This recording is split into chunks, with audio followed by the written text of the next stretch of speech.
2021년 5월 바이든은 미군이 아프가니스탄에서 철수한다고 선언했습니다. 아프가니스탄 공화국 정부에게 우리는 이제 손 놓을 테니 이슬람 극단주의 단체 탈레반이랑 알아서 싸워라 한 건데요. 실제로 그해 8월 30일 미군은 아프가니스탄 철수를 완료하게 됩니다. 그렇다면 탈레반은 언제 아프가니스탄의 수도인 카불을 점령했을까요? 아니면 공화국 정부가 잘 방어해냈을까요? 탈레반은 2021년 8월 15일에 카불을 점령했습니다. 미국이 완전히 철수하기도 전에 카불을 점령한 겁니다. 이쯤에서 의문점이 생깁니다. 카불이 점령당하는 동안 30만에 이르는 아프가니스탄 정부군은 도대체 뭘 하고 있던 걸까요? 아프가니스탄 대통령은 뭘 하고 있었을까요? 이 말도 안 되는 일은 아프가니스탄이 너무 부패한 탓에 일어났습니다. 2001년 9월 11일 테러단체 알카에다는 미국의 세계무역센터 등을 공격하는 테러를 저질렀습니다. 사망자와 실종자만 3,000명이 넘는 대형 참사로 미국은 머리끝까지 분노할 수밖에 없었습니다. 당시 아프가니스탄 정권을 잡고 있던 탈레반은 알카에다와 그 수장 빌라덴을 숨겨주었고 복수심에 불탄 미국은 남의 나라 영공을 지나가면서까지 아프가니스탄을 침공했습니다. 당연히 탈레반은 미국을 이기지 못했습니다. 미국은 테러가 발생한 지 2달 만에 카불을 점령했고 탈레반은 명맥만 유지한 채 지방 산간으로 패퇴했습니다. 비록 오사마 빌라덴을 찾아내지는 못했지만 1차적인 목표를 달성한 미국은 지역 안정화에 몰두합니다. 우선적으로 탈레반을 대체할 새로운 정부와 지도자를 세워야 했습니다. 미국은 그 적임자로 하미드 카르자이를 선정했습니다. 하미드 카르자이는 1999년 아버지가 탈레반에게 암살당한 이후 서방 국가를 순회하며 반탈레반 운동을 전개하던 인사였습니다.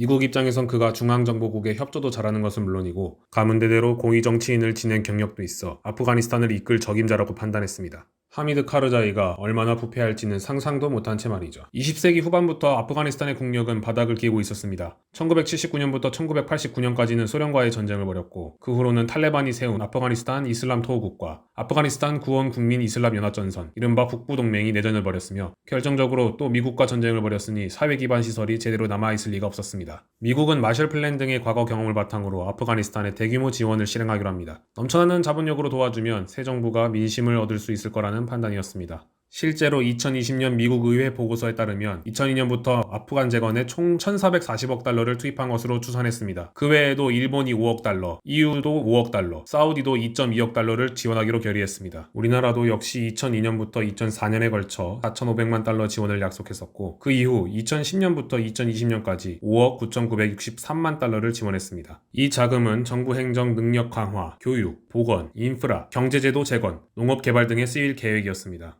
문제는 이 어마어마한 금액이 계획대로 쓰이지 않았다는 겁니다. 아프가니스탄 대사를 지낸 진기훈 대사는 주유소 하나 짓는데 통상 드는 비용의 140배를 빼먹었다고 하더라 라고 증언했습니다.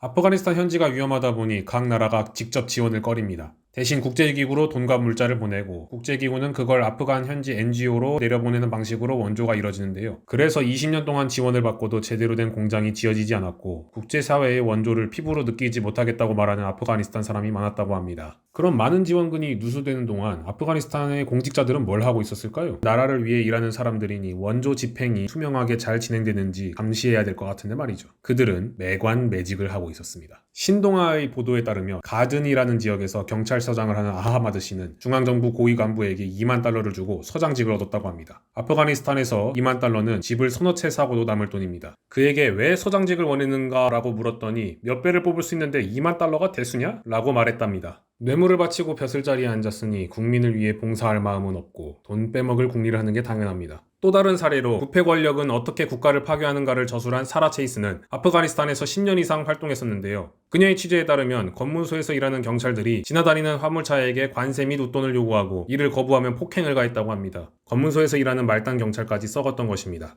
하급 관리들이 부패했다면 고위직에서 경각심을 가져야 하지만 아프가니스탄은 그러지 못했습니다. 대통령 일가부터가 부패 카르텔의 정점이었습니다. 카르자이 대통령의 형 마무드 카르자이는 아프간에서 하나밖에 없는 시멘트 공장의 대주주였습니다. 사회 기반 시설 지으라고 수십조에 달하는 해외 원조금이 들어오니 떼부자가 될 수밖에 없습니다. 독점하더라도 정상적으로 예산을 집행했으면 다행인데 그것도 아니었습니다. 사라 체이스가 거주했던 도시는 칸다하르라는 곳으로 아프가니스탄의 수도인 카불 다음으로 큰 도시였는데요. 그 큰 도시에 있는 다리를 짓는 예산도 수리하는 예산도 제대로 집행되지 않았다고 합니다. 계약을 따낸 수완 좋은 업체가 하청업체에 일을 넘긴다. 그 하청업체 역시 돈만 챙기고 또 다른 업체에 일을 넘기는데 이런 과정이 거듭되면서 실제 그 작업을 하는 업체는 애초 예산의 극히 일부밖에 받지 못하며 이는 결국 노동력 착취, 부실한 공사로 이어진다 고 했습니다. 동아시아의 어느 국가에서 본 듯한 이 수법을 사용한 본청 업체 사장들은 농민들의 몇 년치 수입에 맞먹는 자가용을 끌고 다닌다 라고 사라 체이스가 저술했습니다. 이게 끝이 아닙니다. 부실 공사를 하니 다리는 금방 철골을 드러내고 그럼 또 수리 비용이 지원되고 또 그 비용이 유용되는 것을 반복합니다. 아프가니스탄 전역에서 이러한 과정이 발생하니 아프가니스탄 사회는 전혀 발전하지 못한 채 공허해전만 반복하는 겁니다. 카르자이 대통령의 동생 아흐마드 왈리 카르자이는 형보다 한 수 더 뜨는 작자였습니다. 별명이 마약 왕이었습니다. 사실 탈레반의 주요 자금원 중 하나가 아편 밀매였습니다.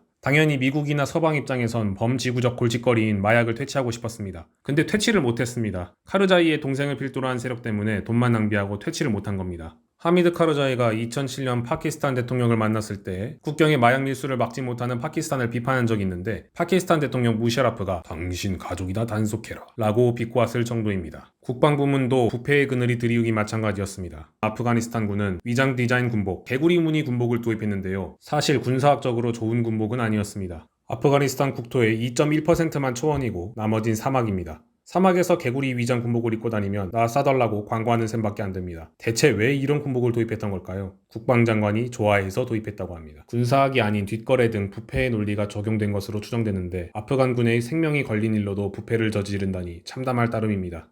결정적으로 30만에 이르는 병력 중 6분의 5는 허수였다고 합니다. 허수로 머릿수를 채운 뒤 인건비 등을 빼돌린 겁니다. 그러니 미군이 철수한 뒤 탈레반에게 속절없이 무너질 수밖에 없던 겁니다.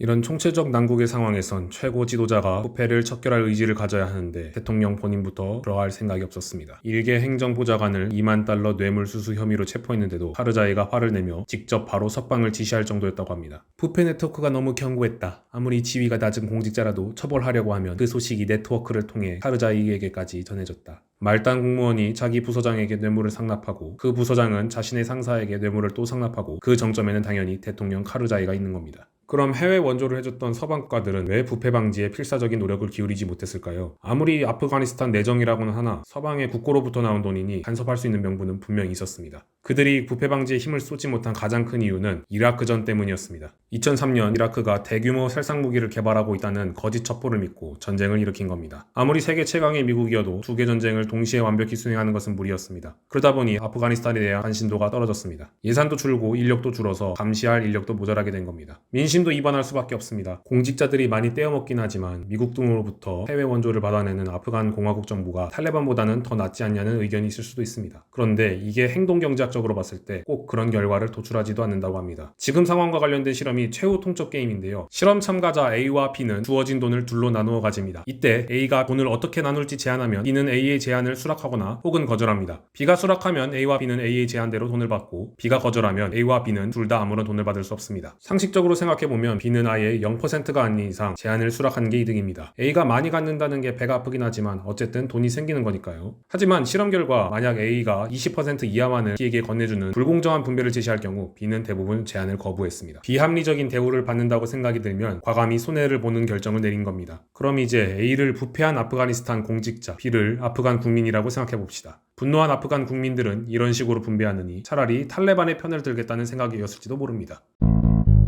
2021년 카불이 탈레반에게 점령당하자마자 카르자이를 이은 대통령 아슈라프 가니는 해외로 도피했습니다. 얼마나 돈을 많이 들고 도망갔는지 타고 간 헬리콥터에 다 싣지 못하고 비행장에 버려두고 갔다고 합니다. 부패했던 관리들은 탈레반의 앞잡이로 변신했으며 내전에 고통받는 것은 일반 아프간 국민들 뿐입니다. 도주하지 않은 부통령을 비롯한 몇몇 북부동맹 출신 인사들만이 다시 아프가니스탄 국민저항 전선을 결성하여 탈레반과 결전을 치르고 있습니다. 하루빨리 아프가니스탄에 평화가 찾아왔으면 합니다. 무엇보다 부패하지 않고 진정 국민을 생각하는 지도자가 세워지면 좋겠습니다.